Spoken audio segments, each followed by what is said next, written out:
Gloria a Dios. Gracias a Dios.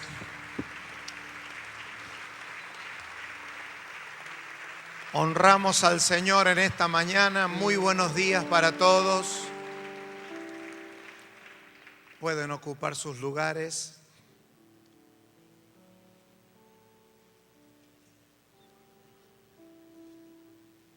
Solo unos pocos minutos para saludar, agradecer a Dios, al ministerio de la iglesia en Cúcuta y a donde quiera que Dios les asignó, a todos los pastores, de manera especial a un apóstol de la iglesia, a quien amamos, respetamos y consideramos tanto, al pastor José Satirio dos Santos y su familia.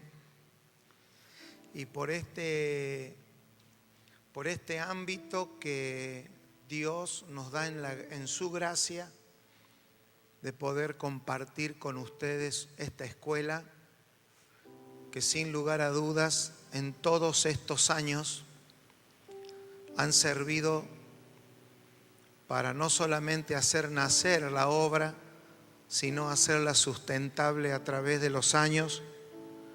Y cuando algo cumple más de 30 años, es digno de ser considerado, digno de ser leído con atención para darle a Dios la gloria y la honra.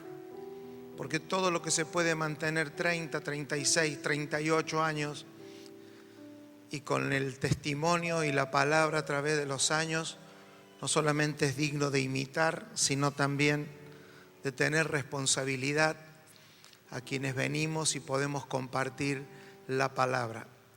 Yo estoy con un profundo respeto y temor delante del Señor, pidiéndole a Dios, y lo cual le pido a ustedes también, la oración de los santos, que oren para que Dios ponga palabras en nuestra boca y que podamos transmitir aquello que sabemos que Dios nos ha ido dando en todo este tiempo, pero que a veces todo lo que tenemos adentro no es fácil expresarlo con palabras.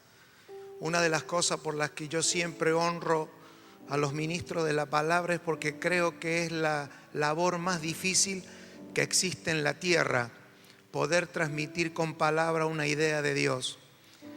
Y tratar de hablar una palabra de Dios ya es un acto que se merece ser honrado, porque envasar palabras espirituales y divinas en esta versión humana como es el hablar no es tarea fácil. Entonces yo quiero ante el Señor y ante ustedes humillarme para que cuando esté hablando usted, más de oír el sonido, esté orando en su corazón: Señor, pon la palabra que pueda transmitir aquello que en el Espíritu del Señor nos ha ido impartiendo.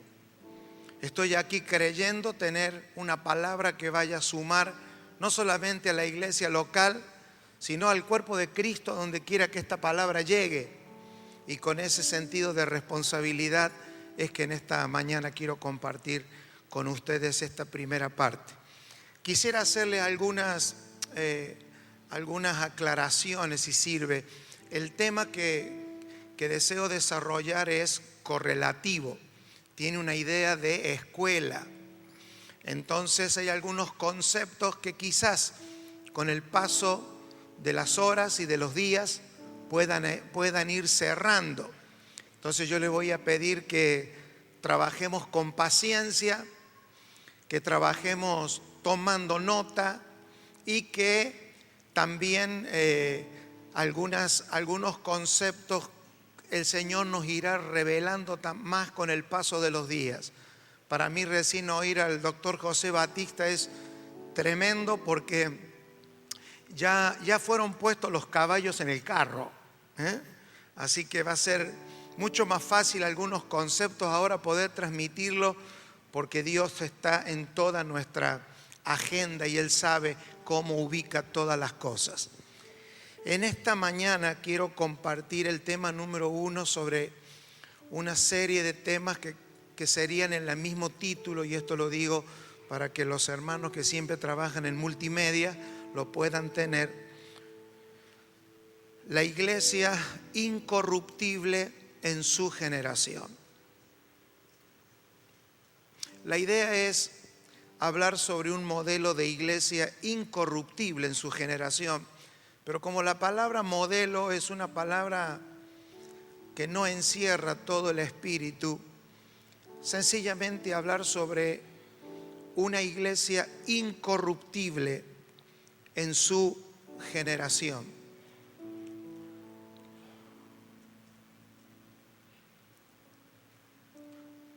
Recién el apóstol y el padre de la casa nos hablaba acerca de estas 3 palabras más 2 más: generación, conquista, gobierno, también estabilidad, progreso, palabras que son determinantes, a donde se va haciendo notar aquello que el Espíritu Santo está llevando a esta generación a la que a nosotros nos toca habitar. Lo que quisiera comenzar a aportar, y si usted vino a una escuela debe de estar listo para tomar nota, es que estas 5 palabras, estas maneras de sentir nuestro presente, no es un invento nuestro. Esto es propio de la naturaleza del ser humano. El ser humano como generación siempre está buscando conquistar, gobernar, y aquello que conquista y gobierna, poder hacerlo con estabilidad y como progreso. Sería muy bueno sacarnos de nuestros hombros el pensamiento de que nosotros estamos inaugurando este sentir. Esto es propio de la naturaleza del hombre, creado a la imagen y a la semejanza de Dios. ¿De qué nos puede servir sacarnos esta presión de nuestros hombros? De que hay cosas que nosotros podemos mirar a la historia y ya en vez de creer que nosotros tenemos que buscar 1000 maneras nuevas porque estamos ante algo nuevo, nos cambia inmediatamente de posición y nos va a poner en el lugar de averiguar que si conquistar, gobernar, ser estables y progresar ha sido el tema no solamente de la Biblia, sino del ser humano en todas las generaciones. La pregunta podría cambiar y redimirnos el tiempo. Señor, ¿qué cosas nosotros podemos en nuestros días hacer, caminar, enseñar puntualmente? Porque si yo acepto de que esto es algo ya puesto en el ser humano, a mí se me facilita, entonces puedo hacer uso de la Biblia. ¿Por qué generaciones, ya sean bíblicas o no bíblicas, fallaron en comprender la amplitud de este desafío al que nosotros no queremos en esta generación dejar pasar? Porque Dios tiene una opción en la tierra: los que están vivos. ¿Y cuántos están felices por estar vivos? A ver, todos los que están contentos por estar vivos, y como que oímos recién, salvo idea de Dios, no tenemos en mente morirnos. Salvo idea de Dios, Señor, hoy ni se te ocurra. Porque si vamos a hablar de esto sería un despropósito hablar de estos temas. Esa palabra generación a mí se me ha explotado en los últimos meses, aunque la conozco desde mi niñez, especialmente en mi juventud, cuando comenzaba a inaugurarse esta palabra en los púlpitos, generación. Nunca me ha pegado tan fuerte como en estos días entender que una palabra como esta es una palabra tan amplia. Así que cada vez que la palabra generación se nos revela más ganas de vivir vamos a tener, y más años de vida Dios nos va a dar si nos ve en la motivación correcta, o nos ve en la línea correcta, o nos ve con el espíritu correcto. Entonces, quisiera que tengamos una lectura en las Escrituras, en Hechos de los Apóstoles, para tener una base allí, en una escritura. Hechos de los Apóstoles, capítulo 13, versículo 26. Y aunque nos lleve algunos minutos, yo sé que va a ser muy rico poder comprender algunas cosas y darnos cuenta de esto. Este asunto de las generaciones no es un asunto nuestro. Estamos hablando de un tema que por 20 siglos no se ha podido resolver a nivel generacional. Porque esta palabra conquista, gobierno, estabilidad y progreso también hay que definirla. Yo puedo estar hablando que conquista y yo le puedo gritar desde aquí: hermanos, vamos a conquistar. Pero cada uno de nosotros le vamos a dar a esa palabra conquista lo que tengo en mente. A la tarde vendrá un hermano y dirá: gloria a Dios, porque el mensaje de esta mañana me hizo conquistar el trabajo que yo venía pidiendo desde hace 6 meses. ¿Sí o no? Acá dijeron algunos amén, algunos andan necesitando un trabajo. De pronto otra persona me va a decir: wow, esta mañana cuando oí de conquista, gracias a Dios, pude conquistar y al final compré el terreno que necesitaba para mi casa. Y de pronto hay un pastor que está pensando que Dios le dio una palabra sobre establecer una iglesia en alguna ciudad y no le pasa nada hoy, pero le pasará algo de acá a 6 meses o de aquí a 1 año.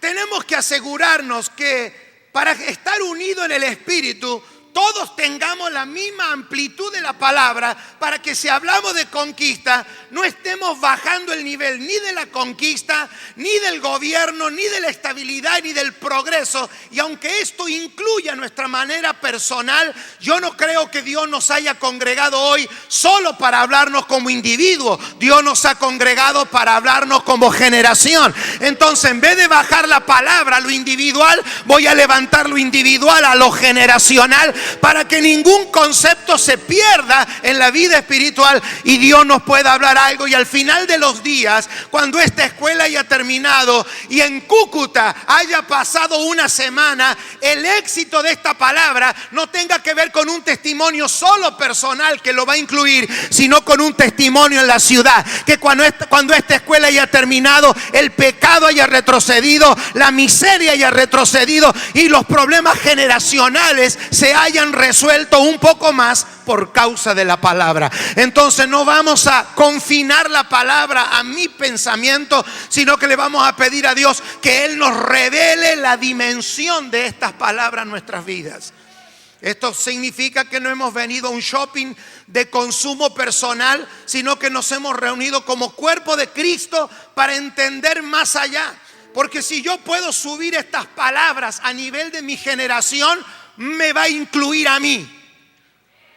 Por un efecto de ley, de lo mayor puede lo menor. Si puedo entender lo que Dios tiene para mi generación, me llegará a mí y a mis hijos. Pero si estoy aquí pensando en mí y en mis hijos, puede que lo preserve hoy, pero mañana la próxima generación se los va a comer. Entonces hay una palabra en estos días para nuestra generación, y a eso creo que Dios en estos días nos ha unido. En el capítulo 13 de Hechos de los Apóstoles, el apóstol Pablo, en medio de una situación histórica importante, se encuentra en una ciudad. Esto es Antioquía de Pisidia, una ciudad, nada más. Las circunstancias históricas de esto que vamos a leer es que el Espíritu Santo se ha comenzado a mover por las ciudades en esos días. aquel Espíritu Santo derramado y que se había hecho claro en Hechos capítulo 2, se está moviendo. El Espíritu Santo ya no está sujeto al plan antiguo de estar en un templo, en un sacerdote o en una persona, sino que ahora ha sucedido algo. Ha pasado la cruz, la tumba se ha abierto, el Señor ha resucitado y todo ha cambiado en la vida de la iglesia. Ahora el Espíritu Santo está en todos lugares y no está atado a las formas ni de una persona ni de un templo. El Espíritu Santo va a hacer la obra para lo que ha venido. Eso va a causar ciertos niveles de desorden estructurales en los que normalmente los seres humanos no estamos preparados para cuando Dios quiere hacer algo. Siempre que Dios se mueve en una generación y se acerca a una generación, el común denominador es la humanidad de lo que Dios va a usar para producir su propósito no tiene la velocidad con la que Dios hace las cosas. Esto es una máxima que está en toda la Biblia. Esto es una máxima. Es Dios llamándolo a Samuel y Samuel todavía no tiene el oído rápido para saber a dónde ir. Es Dios esperándolo a Moisés, pero Moisés siempre, esta combinación divina y humana tiene un punto en una generación a donde la velocidad con la que Dios se mueve siempre es un poco más que la velocidad con la que el hombre se mueve. Y cuando una generación quiere conectar con Dios, lo primero que tiene que resolver es un problema de cambios, de caja de cambio, ¿me entiende? Más que de cambiemos el auto, es hagámosle el cambio al auto, porque generalmente la fuerza de Dios es más que la estructura que Dios va a necesitar para hacer algo en la tierra. Entonces, por eso los carros y los autos tienen caja de cambio. ¿De qué se trata la caja de cambio? Que aquella fuerza motor que genera el vehículo en el motor tiene que ser redistribuida para que esa fuerza pueda llegar sin romperse a las ruedas y mover con absoluta armonía todo el vehículo. Entonces, cada vez que Dios se acerca a una generación, por eso la palabra generación no puede ser menor. Cada vez que Dios se acerca a una generación, no a un hermano, no a una familia, no a una iglesia, no solamente a una ciudad, Dios cuando se acerca, siempre se acerca a la tierra. Él creó a la tierra, Él amó al mundo. Y cuando Dios se acerca, Él se acerca de manera global y planetaria. Luego que los libros se escriban en Colorado Springs, luego que los libros se escriban en Toronto, luego que los libros se escriban en Buenos Aires, eso es un asunto de cómo los individuos interpretan lo que Dios está haciendo. Pero yo estoy aquí para decirle a usted también de que cuando Dios va a hacer algo, Él se acerca al todo el globo. Él tiene un plan sobre la tierra. Él no hace distinción de geografía. Dios ama al mundo y ha determinado hacer algo. Y a donde quiera que haya hombres y mujeres que interpreten la velocidad con la que Dios está haciendo las cosas, Dios lo hará. Dios lo hará en Cúcuta, Dios lo hará en tu ciudad, Dios lo hará en tu ministerio, porque Dios no hace este tipo de acepción. Entonces, en los días de los apóstoles, cuando el Espíritu Santo estaba recién aterrizado, por decirlo de alguna manera, aunque no lo creamos, ya para los 40 años de una experiencia extraordinaria, esa generación ya no está entendiendo lo que Dios quiere hacer. Pero no estamos hablando de no entender de la manera despectiva, sino que estamos hablando de no entender de lo que acabamos de establecer. Recuerde que toda obra de Dios en la tierra es altamente divina, pero también es altamente humana, porque Dios decidió hacer esto a través de los hombres. Si nosotros perdemos esa visión generacional, entonces nos perdemos todo. Todo lo que oigamos va a parecer que no será para nosotros. Pero yo creo que en estos días hay un avance del Espíritu a través de su palabra y vamos a poder entender que sí, Dios no solamente quiere, sino puede hacerlo con nosotros.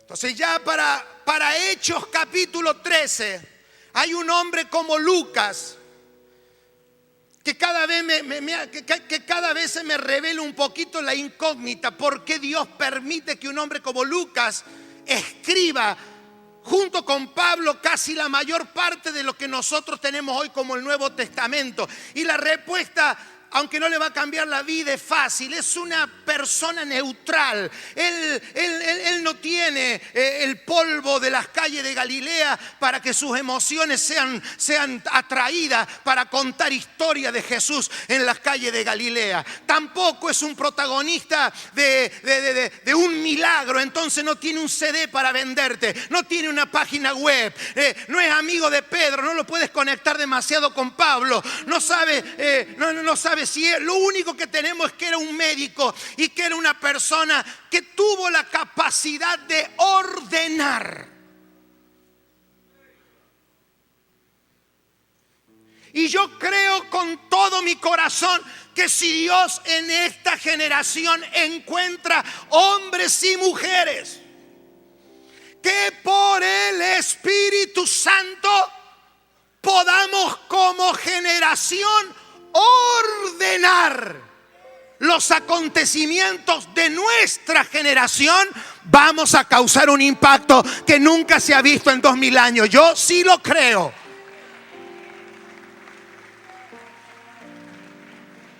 Me gusta la expresión de Lucas porque la noto humana y divina. Me ha parecido bien y a Dios también.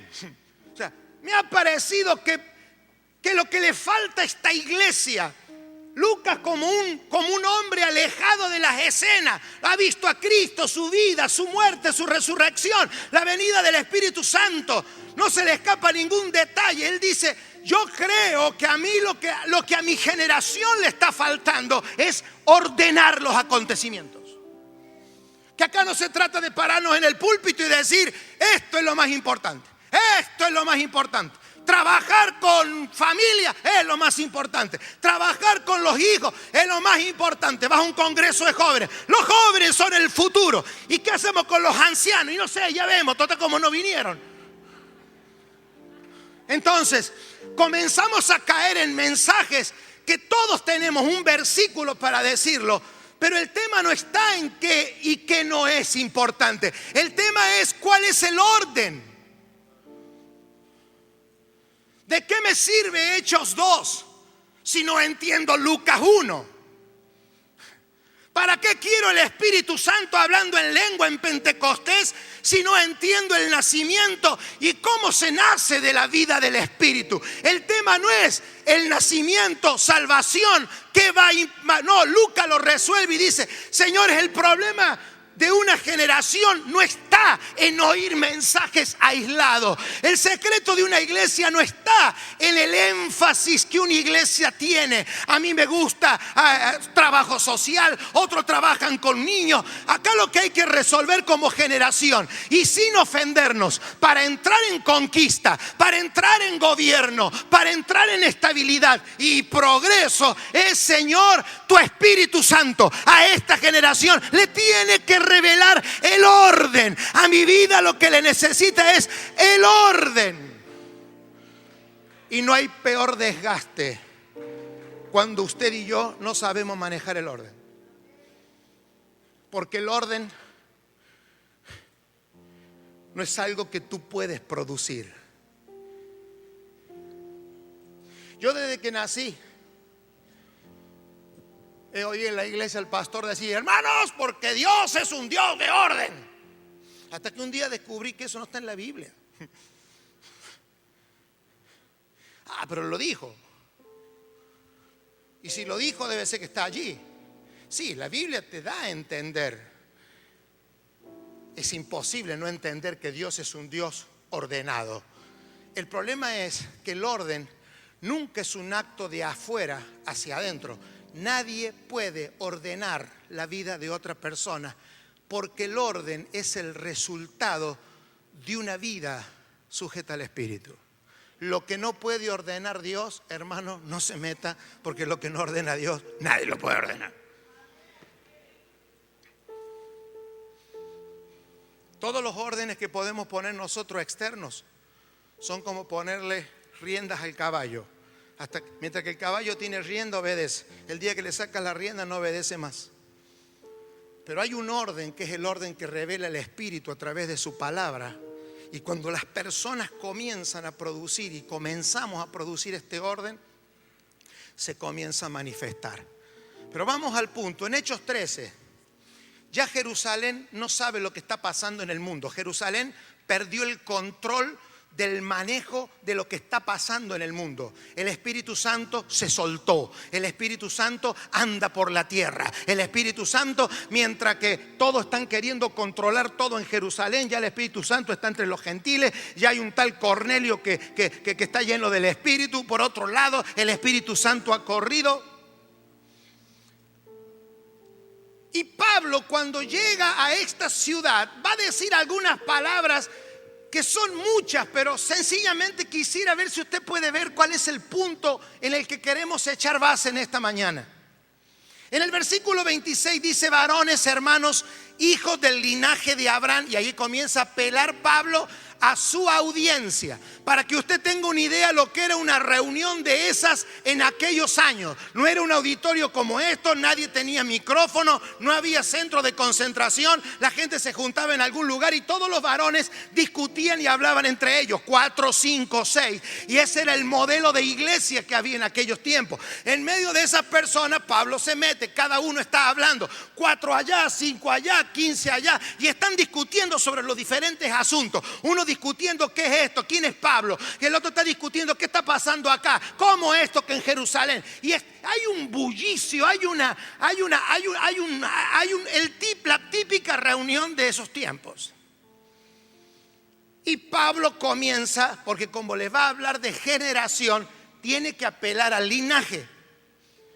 Y lo que entre vosotros teméis a Dios, a vosotros es enviada la palabra de esta salvación. Porque los habitantes de Jerusalén y sus gobernantes, no conociendo a Jesús ni las palabras de los profetas que se leen todos los días de reposo, la cumplieron al condenarle. Y sin hallar en él causa digna de muerte, pidieron a Pilato que se le matase. Y habiendo cumplido todas las cosas que en él estaban escritas, quitándolo del madero, lo pusieron en el sepulcro. Y él se apareció durante muchos días a los que habían subido juntamente con él a Galilea, Jerusalén, los cuales ahora son sus testigos ante el pueblo. Y nosotros también nos anunciamos el evangelio de aquella promesa hecha a nuestros padres, la cual Dios ha cumplido a los hijos de ellos, a nosotros. Por favor, si puede, escribe esta expresión: resucitando a Jesús, como está escrito también en el Salmo 2: mi hijo eres tú, yo te he engendrado hoy. Y en cuanto a que le levantó de los muertos para nunca volver a corrupción, lo dijo así: os daré las misericordias fieles de David. Por eso dice también en otro salmo: no permitas que tu santo vea corrupción. Es lindo notar acá que Pablo, la única manera de ganarse la atención de estos varones que están gritando es estarle citándole el salterio, y cada vez que hablaba algo le tiraba un salmo, porque si no les tiraba salmo era como el pedazo el poco de droga que necesitaban para no entrar en desesperación. No podían oír demasiado, sufrían como una especie de abstinencia de salmos. Entonces había que ir diciendo cosas y poniéndole salmos que tenían que ver para ganarle la atención. ¿A quién? A varones, hijos del linaje de Abraham. Entonces él tiene que comenzar a argumentar con salmos qué es lo que quiere atraer de ellos. Y ya usó en los 2 salmos que usa la palabra resurrección y usa la palabra corrupción. Y le está diciendo: y en cuanto a que se levantó de los muertos para nunca más volver a corrupción, lo dijo así: os daré las misericordias fieles de David. Por eso también dice otro salmo: no permitas que tu santo vea corrupción. Porque a la verdad David, habiendo servido a su propia generación, según la voluntad de Dios, durmió y fue reunido con sus padres y vio corrupción. Mas aquel a quien Dios levantó no vio corrupción. Sabed pues esto, varones hermanos, que por medio de él se os anuncia perdón de pecado, y que de todo aquello de que por la ley de Moisés no pudiste ser justificado, en él esto es justificado todo aquel que cree. Básicamente Pablo resume el evangelio. ¿De qué se trata el evangelio? El evangelio se trata de muchas cosas, pero una de ellas es hacer volver al eje a tu generación. Hay un principio que dice: todo lo ordenado tiende a desordenarse. Y una de las cosas que les pasa a la generación de los hijos de Dios en 20 siglos es que por alguna causa la iglesia, en este caso si hablamos de la iglesia, no logró conectar dos generaciones sin corromperse. Por eso el tema de lo que a mí me corresponde como asignación es corrupción generacional, y la iglesia como una alternativa de incorrupción. Porque el tema de la palabra es esto. No sé si me estoy haciendo entender, y si usted está allí, muévame un poquito la mano.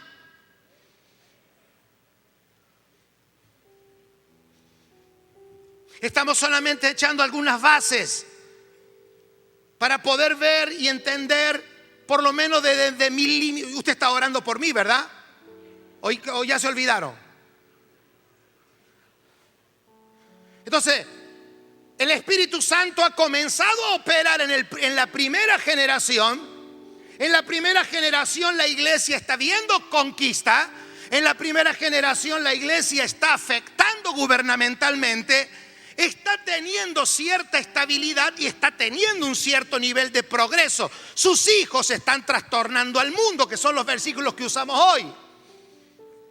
Los apóstoles no aparecen como figuritas decorativas en el modelo de iglesia, sino que aparecen como ¿qué? Como entes que tienen que cachetear a la generación para que las generaciones que están allí no se perviertan. Como dice la palabra ahí es escoliosis. La palabra perversión en el Nuevo Testamento es escoliosis. Que la columna vertebral de lo que se trata esto no se pierda. Esa es la idea.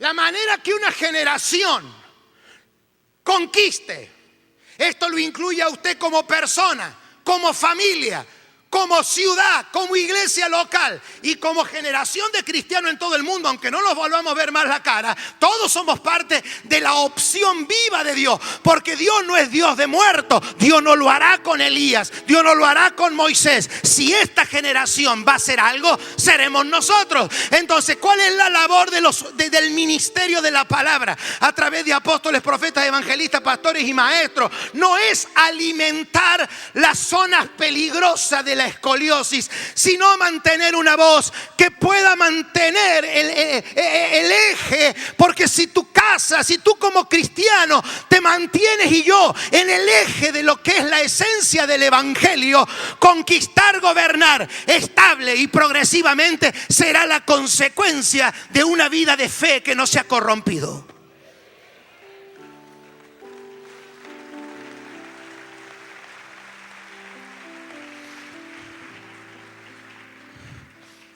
¿Cuál es el punto de Pablo?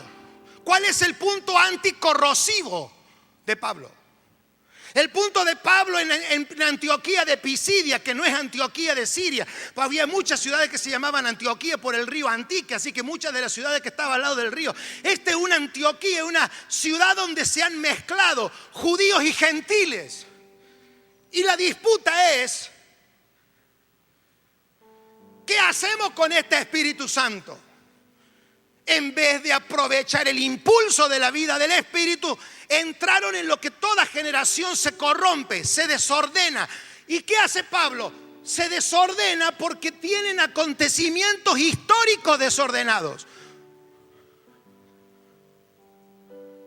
¿Qué hace Pablo en 30 versículos? Les da una clase magistral. Los pone en Abraham y en 30 versículos les dice cuál es la médula del evangelio. Y la médula del evangelio es que todos los hombres bíblicos a los cuales los judíos respetaban aportaron a algo al nacimiento de Cristo. Pablo hace una absoluta ausencia de relatos de los evangelios. Dice que ese Cristo que nació murió, pero le da relevancia no a la muerte solamente, sino le da relevancia a su resurrección. Y dice, señores, el evangelio se trata de la resurrección de Cristo.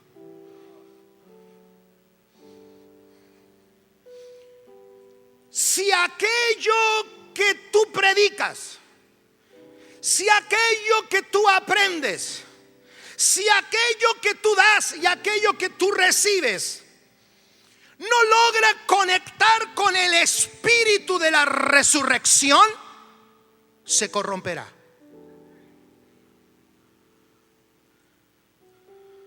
Si se levanta una iglesia, si se forma un matrimonio, si tengo un hogar, cristiano o no cristiano, eso no está en discusión. Si tu llamado y servicio al ministerio no gira alrededor del espíritu de resurrección revelado y impartido a tu vida, recordado por el pan y la copa, todo lo que tú construyas no durará más de 50 o 60 años, se corromperá. Por eso las estadísticas dicen, hoy hablemos de nuestra generación, que ya los pastores después de 40 años de ministerio no disfrutan como en el primer día su ministerio. La respuesta puede ser cansancio, la respuesta es corrupción. Los creyentes después de 25 años ya no vienen 15 minutos antes a la reunión como cuando recién se convirtieron. Eso le podemos llamar costumbre, la Biblia le llama corrupción, porque el espíritu de la resurrección que experimentaron cuando fueron salvos se perdió. Entonces, cuando un creyente es nuevo o recién añadido, nuevo es una palabra que me quiero sacar, pero cuando las personas son añadidas al cuerpo de Cristo, experimentan por un espíritu de resurrección un shock tan fuerte que se sientan en la primera fila, siempre están deseosos de servir, siempre están deseosos. Los matrimonios cuando recién se casan en el Señor son felices, luego eso se pervierte. Cuando tú vienes a vivir en una ciudad los primeros días todo lo disfrutas. ¿Por qué aquello del primer impacto se pierde cuando tú después y yo decimos que tenemos vida con propósito? Porque lo único que se desactiva o se activa, porque el único elemento preservante de una visión divina es que el espíritu de resurrección no se muera en una generación. Ese es el punto, apóstol.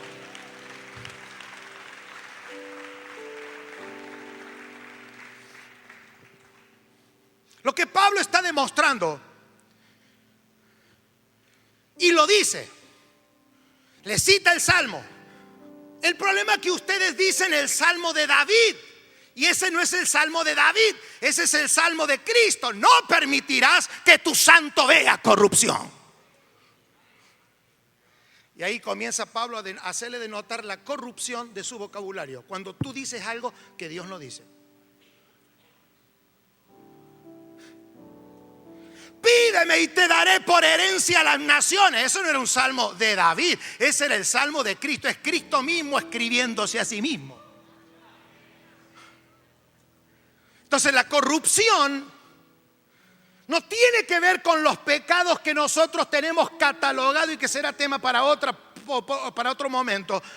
Acá la corrupción es algo muy sutil. La palabra corrupción tiene que ver con desviar lentamente. Corrupción siempre tiene que ver con algo que lleva años, que es imperceptible a los ojos, es imperceptible al oído y a los sentimientos. La corrupción es un agente corrosivo en el que tú nunca te das cuenta de un día para otro, hasta que Pablo no se paró en Antioquía y le dijo: señores, acá hay un asunto, a ustedes se les pasó un solo detalle. ¿Sabe cuál es?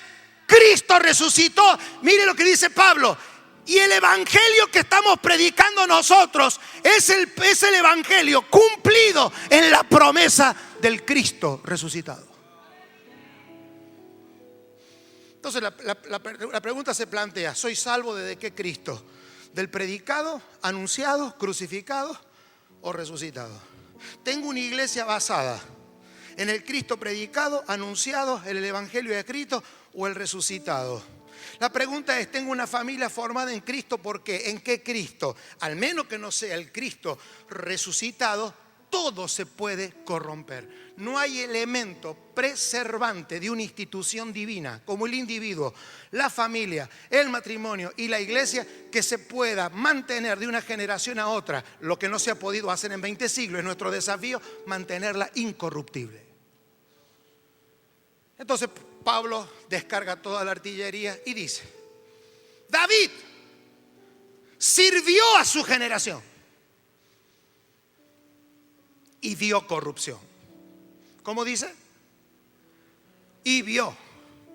La traducción dice: sirvió, obedeció como pudo, a la altura de las circunstancias, pero cuando se fue al sepulcro, se pudrió.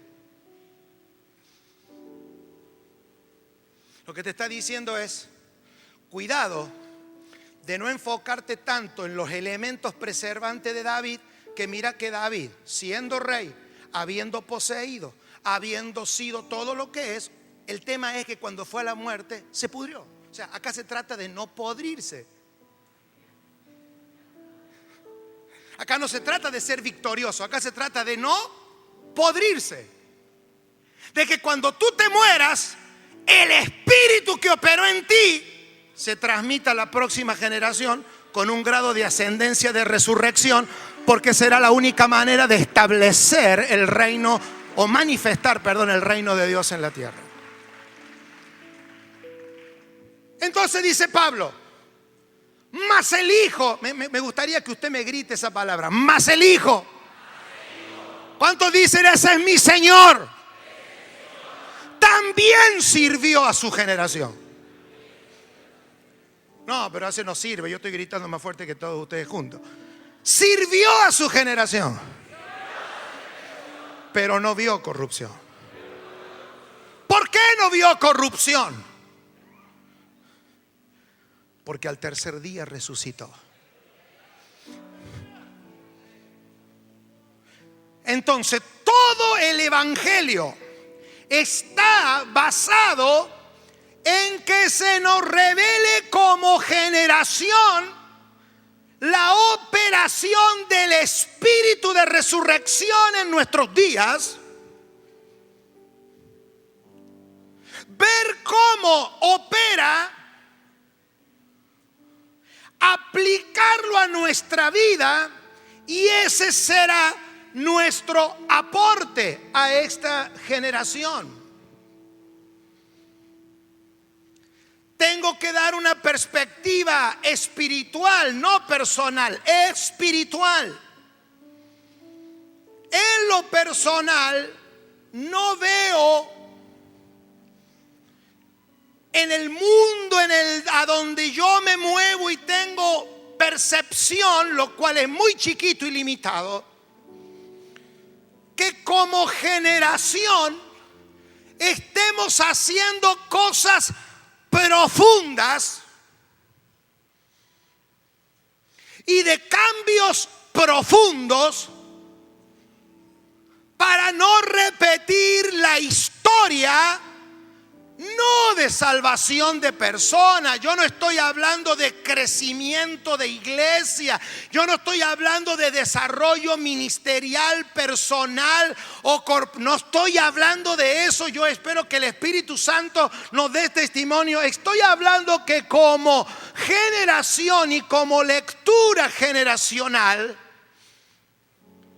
la iglesia, a través de sus miembros, los cuales lo son ustedes y lo soy yo, no estamos planteándonos de manera prioritaria los elementos corruptibles de una generación.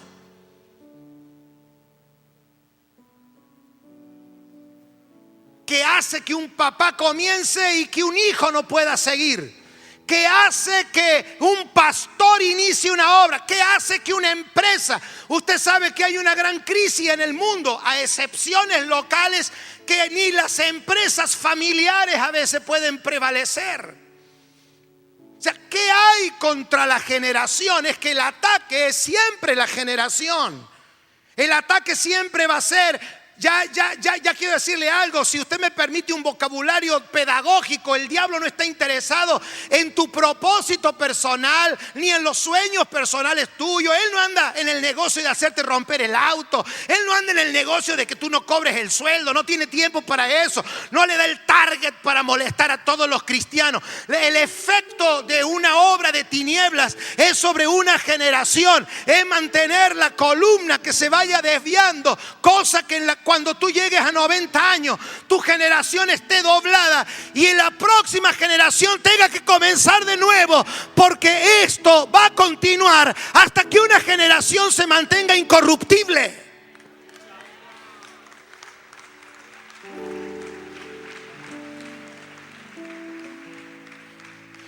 Y si usted está tomando la palabra corrupción a nivel político, quiero decirle que no es mi tema.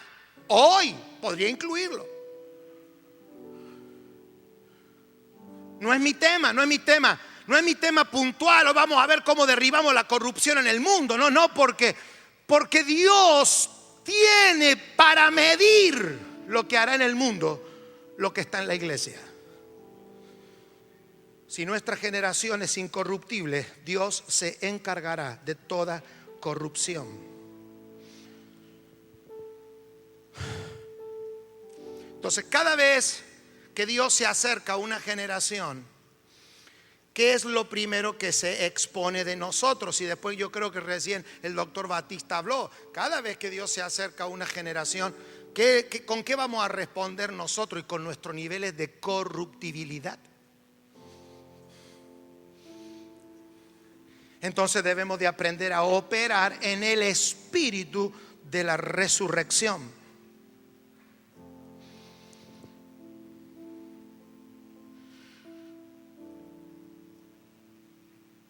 Por eso es que cada persona que subirá a esta plataforma estos días, creo yo que cada uno de nosotros tendremos que tener la habilidad de preguntarnos: Señor, ¿cuál es el aporte de tu palabra a través de todos los vasos que vas a usar? Porque voy a salir de este lugar con una mayor revelación y con una mentalidad más ordenada.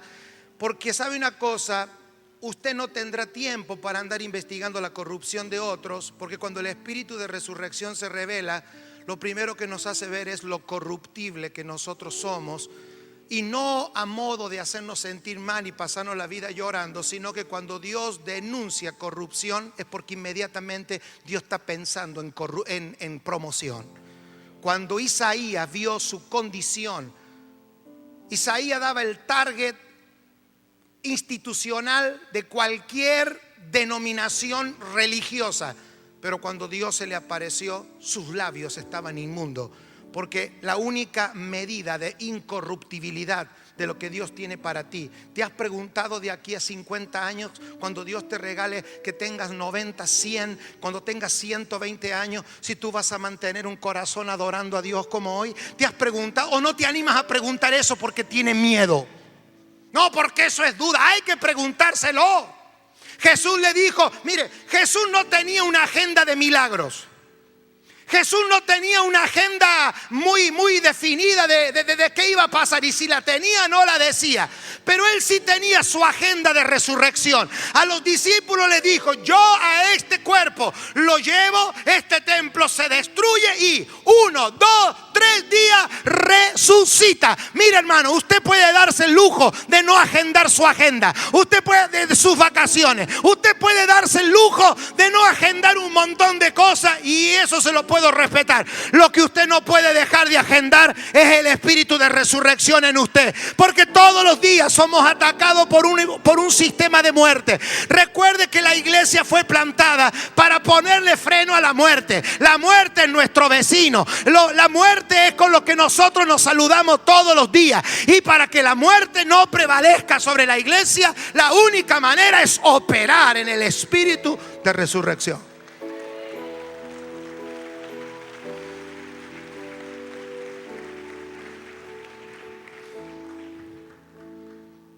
El asunto es, y anótelo, servir a tu generación sin corromperse.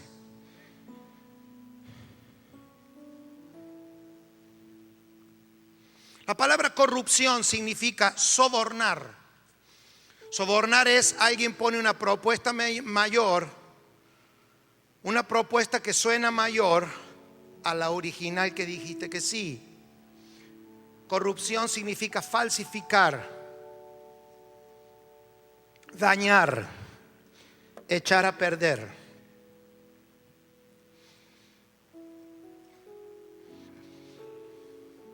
Entonces, ¿cuál es la columna vertebral del Evangelio? Espíritu de resurrección versus espíritu de corrupción. Si todo en la vida se direcciona en ese nivel, Dios asegura que habrá conquista, que habrá gobierno y que habrá estabilidad y progreso. Hermanos, el ser humano nacido de nuevo está blindado absolutamente contra todo ataque externo. El único riesgo de una visión divina es sabotaje interno. No existe otra arma en contra del desvío de una generación. Sabotaje. La palabra sabotaje viene de zapatos altos. Y esa palabra se inauguró en Francia en los grandes paros que se hacían en la fábrica de zapatos, que se tiraban zapatos. Por eso la figura de un sabotaje es un zapato entrando adentro de una máquina. Lo único que pudo hacer en las épocas de la industrialización, parar la fiereza de la producción, era el sabotaje.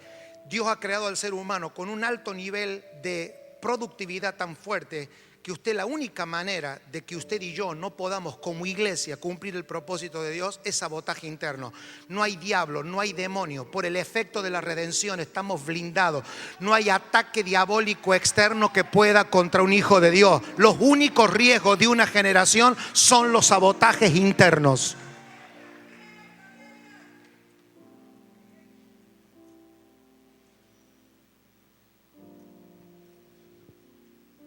Por eso el problema en la conquista, ¿cuál fue?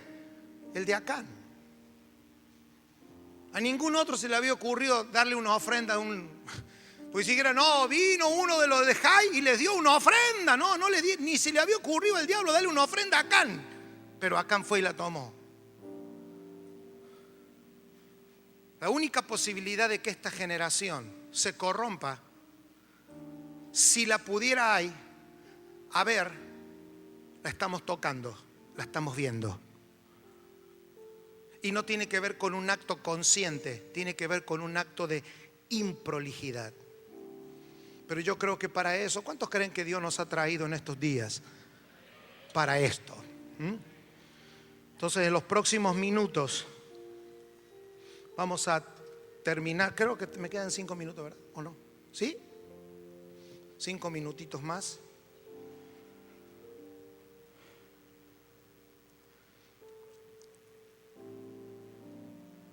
Los muertos nunca poseen. Los muertos no tienen herencia.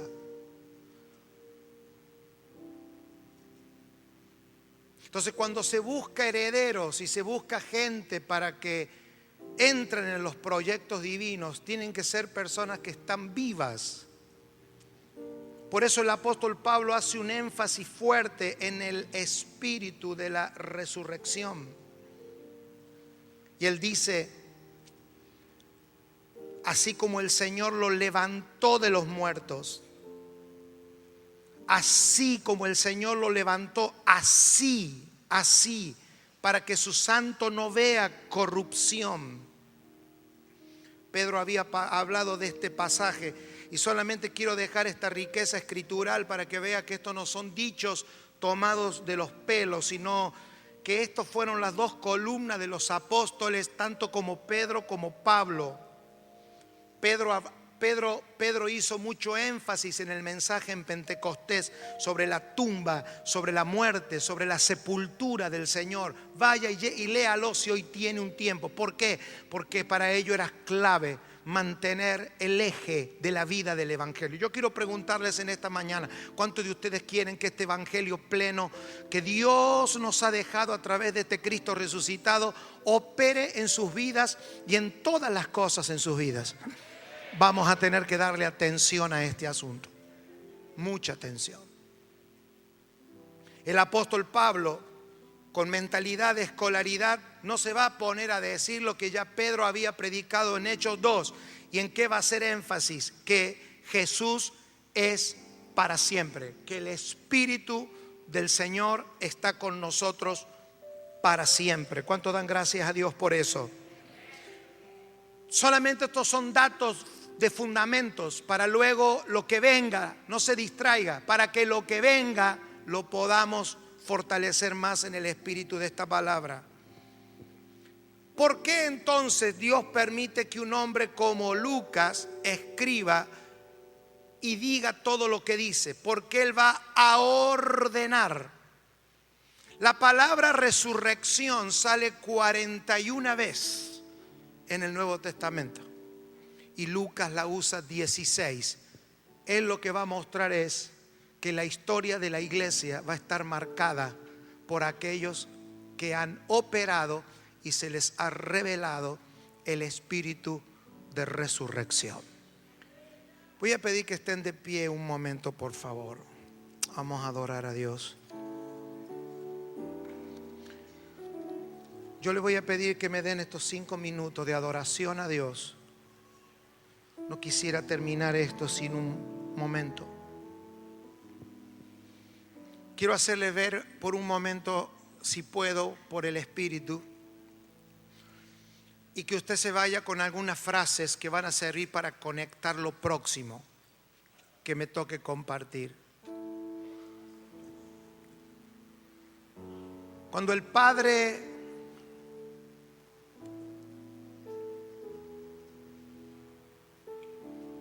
confía la labor del Hijo en la tierra, mientras que Jesús está en la tierra, el Padre oye las oraciones, está con Él en oración. Jesús lo está nombrando permanentemente.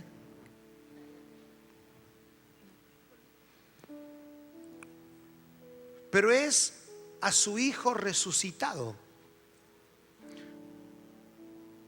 en el que termina depositada toda la obra de la redención. Ese es el punto en el que debemos de hacer como dijo el apóstol Pablo: doblo mis rodillas para que Dios dé espíritu de sabiduría y de revelación. Jesús dijo en la cruz: consumado es. Pero ¿sabe una cosa? Se quedó 40 días como resucitado porque había una obra que todavía no había sido terminada. En la cruz se consumó su obra como cordero. Pero si tú dices que ya está terminado en la cruz, ¿qué haces 40 días más? Es que había una tarea que no se podía consumar en la carne, sino que había una tarea que había que consumarla en la resurrección. Y el evangelio que transformó a los corruptos que llegaron a la cruz, desviados, dudosos. ¿Usted qué ve en la cruz? A Cristo consumando y a 11 asustados. ¿Sí? Entonces tú tienes que saber que en la cruz estás cumpliendo con el Padre. Pero hay algo que no has terminado con los 11. Entonces, no es la salvación lo que asegura una generación que haga permanecer el evangelio y que produzca cambios en una generación. Y curiosamente, los 40 días del resucitado están blindados bajo revelación. Solo el Espíritu Santo se lo va a revelar a una generación no corruptible.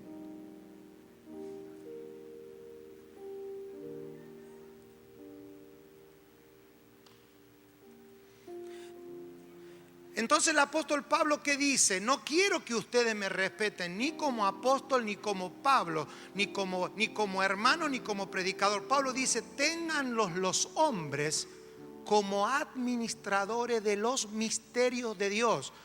Porque el evangelio que nosotros anunciamos no es el que se vende en una librería. El evangelio que gobierna, que posee, que estabiliza y que progresa es un secreto de Estado, que Dios lo va a revelar a una generación que haya mostrado que discute los verdaderos asuntos que pueden corromper. Y si no se corrompe, yo creo que el evangelio del reino se nos va a revelar a la altura de esta generación. Paz, hermanos, y gracias, muchísimas gracias.